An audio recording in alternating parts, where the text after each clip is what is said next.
Hello dear students. तो जैसा कि मैंने आपसे कहा था पिछली कक्षा में, पिछले पार्ट 1 में, कि आपके जितने भी फैक्टर्स हैं एटॉमिक रेडियाई से रिलेटेड वो सारे इन 10 क्वेश्चंस को करने के बाद में क्लियर हो जाएंगे। तो पहले 5 क्वेश्चन हम पार्ट 1 में कर चुके हैं, अधिकतर कॉन्सेप्ट हमने वहां पर सीख लिए हैं। आज नेक्स्ट 5 क्वेश्चन की तरफ हम बढ़ेंगे। इन 5 क्वेश्चंस के बाद में, इन सारे 10 क्वेश्चन के बाद में आपको एटॉमिक रेडियाई के सारे फैक्टर्स क्लियर हो जाएंगे। तो आइए हम एक एक करके नेक्स्ट क्वेश्चन की तरफ बढ़ते हैं। क्वेश्चन नंबर 6 आपके पास में लिथियम है, बेरिलियम है और सोडियम है। तो जैसा कि आप जानते हैं पीरियोडिक टेबल में लिथियम, उसके बाद बेरिलियम और लिथियम के जस्ट नीचे सोडियम, ठीक है, इस तरह से अरेंज होते हैं। ये 3 नंबर पे, ये 4 नंबर पे, ये 11, ठीक है, इस तरह से अरेंज होते हैं आपके लिथियम, बेरिलियम और सोडियम। आप जानते हो जब भी हम ग्रुप में लेफ्ट टू राइट बढ़ते हैं, लेफ्ट टू राइट बढ़ते हैं, जेड इफेक्टिव बढ़ता है, जेड इफेक्टिव बढ़ता है तो रेडियई कम होती है, ठीक है। देखिए आकार कम होता है और आकार बढ़ता है। लेफ्ट टू राइट जाने पर आकार कम होता है और अप टू डाउन पीरियड में अप टू डाउन जाने पर आपके आकार में क्या होती है? वृद्धि, आकार साइज इंक्रीज होती है, ठीक। आइए मैं आपसे बात करता हूं लिथियम से सोडियम, यानी अप टू डाउन यानी radii increase because of an increase, तो रेडियई भी इंक्रीज। तो हम बात करें छठे क्वेश्चन की, लिथियम, बेरिलियम और सोडियम के एटॉमिक रेडियई को इंक्रीजिंग ऑर्डर में जमाना है। तो सबसे पहले जिसकी सबसे कम है, सबसे लो है आपकी बेरिलियम। क्यों? क्योंकि लेफ्ट टू राइट जाने पर कम हो रही है, तो बेरिलियम सबसे लो, उसके बाद में लिथियम उससे ज्यादा और सोडियम सबसे ज्यादा, ठीक है। सोडियम की एटॉमिक रेडियई सबसे ज्यादा। तो ये हो गया आपका क्वेश्चन नंबर 6, ठीक है। अब आइए क्वेश्चन नंबर 7, मैंने पहले इसको इंपॉर्टेंट टिक कर रखा है। तो आप जब भी निकल, कॉपर और जिंक की बात करते हो, यानी 28, 29, 30 deep block element, it is a deep block element. और जब भी आप ग्रुप्स में लेफ्ट टू राइट जाते हो, आपने पढ़ रखा है कि साइज डिक्रीज होती है, रेडियई डिक्रीज होती है, लेकिन यहां ऐसा नहीं होता है। इस केस में ऐसा नहीं होता है, इसलिए तो ये इंपॉर्टेंट है। अगर ऐसा होता तो ये इंपॉर्टेंट नहीं होता, लेकिन ऐसा नहीं होता है। ऐसा क्यों नहीं होता है? तो उससे पहले मैं आपको एक वर्ड समझाना चाहूंगा, स्क्रीनिंग इफेक्ट, जिसको आप परिरक्षण प्रभाव भी कहते हो हिंदी मीडियम में। देखिए स्क्रीनिंग इफेक्ट यानी, समझना इसको अच्छे से इस वर्ड को, जब भी हम डी ब्लॉक में, डी ऑर्बिटल में इलेक्ट्रॉन फिल करते हैं तो वो आउटर मोस्ट से एक सेल पहले, आउटर मोस्ट सेल से एक सेल पहले फिलिंग करते हैं इलेक्ट्रॉन की, ठीक है। और ये जो इलेक्ट्रॉन भरते हैं हम, जो इलेक्ट्रॉन फिल करते हैं आउटर मोस्ट से एक सेल पहले, वो आउटर मोस्ट के इलेक्ट्रॉन को, आउटर मोस्ट सेल के इलेक्ट्रॉन को रिपेल करते हैं। क्या करते हैं? रिपेल, जिससे साइज क्या होता है? इंक्रीज होता है। ये साइज हमारा क्या होता है? इंक्रीज होता है। तो screening effect, screening effect size को इंक्रीज करता है, साइज को या रेडियई को इंक्रीज करता है, ठीक है। तो आपने स्क्रीनिंग इफेक्ट को समझ लिया। अब आइए मैं बताता हूं आपको डीप ब्लॉक में स्क्रीनिंग इफेक्ट का रोल क्या है। तो डीप ब्लॉक के एलिमेंट स्कैंडियम से मैग्नीज तक, D1 से D5, यहां पे क्या होता है? Z इफेक्टिव ज्यादा होता है, more than Z effective, more than screening effect, screening effect.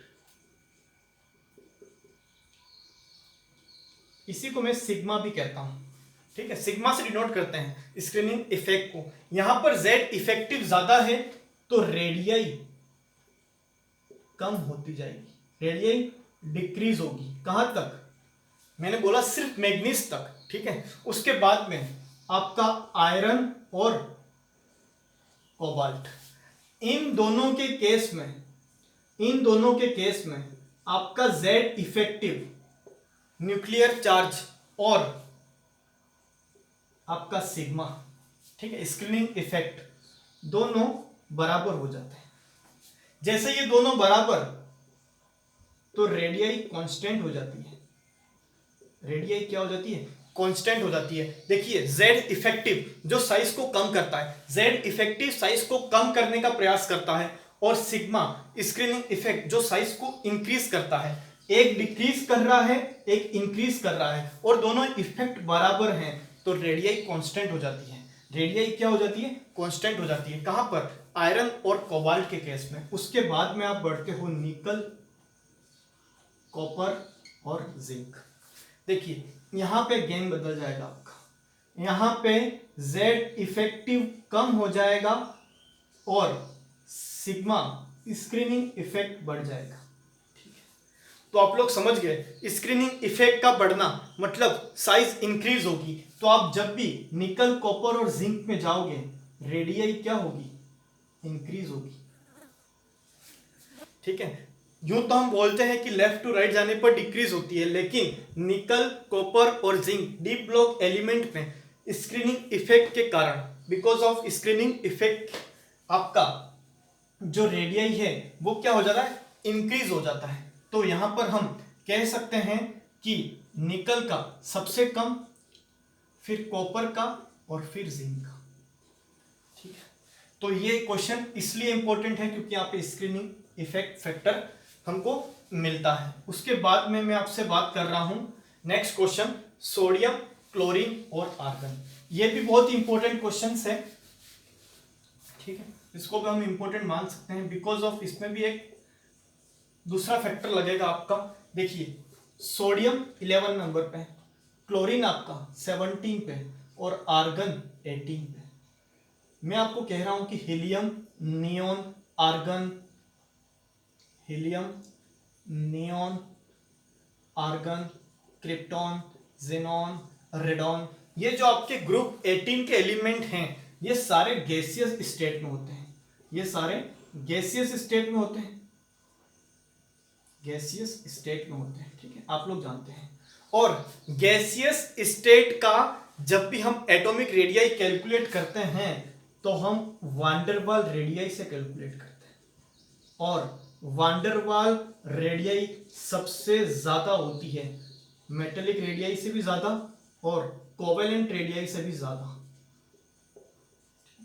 Covalent radii से भी ज्यादा। इन दोनों के लिए तो हम कोवेलेंट रेडियाई शो करते हैं, लेकिन आर्गन के लिए आप बात करोगे किसकी? वान डेर वाल रेडियाई की। और मैंने आपको बताया कि वान डेर वाल रेडियाई सबसे ज्यादा होती है।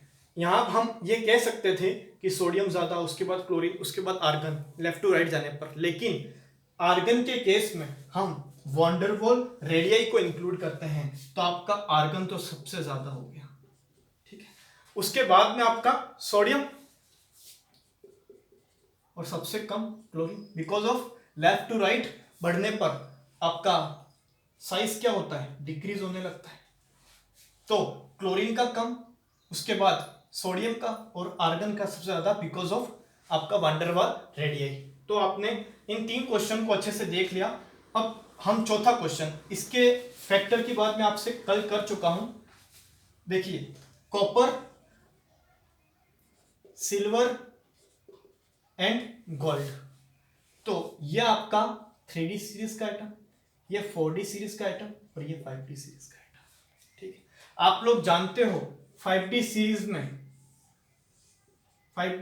में हाफने नियम के बाद, हाफने नियम और हाफने नियम के बाद में लेंथेनाइड कॉन्ट्रैक्शन स्टार्ट हो जाता है। कल बताया था मैंने आपको इससे पहले वाले वीडियो में, लेंथेनाइड कॉन्ट्रैक्शन स्टार्ट हो जाता है, जिससे साइज क्या हो जाता है?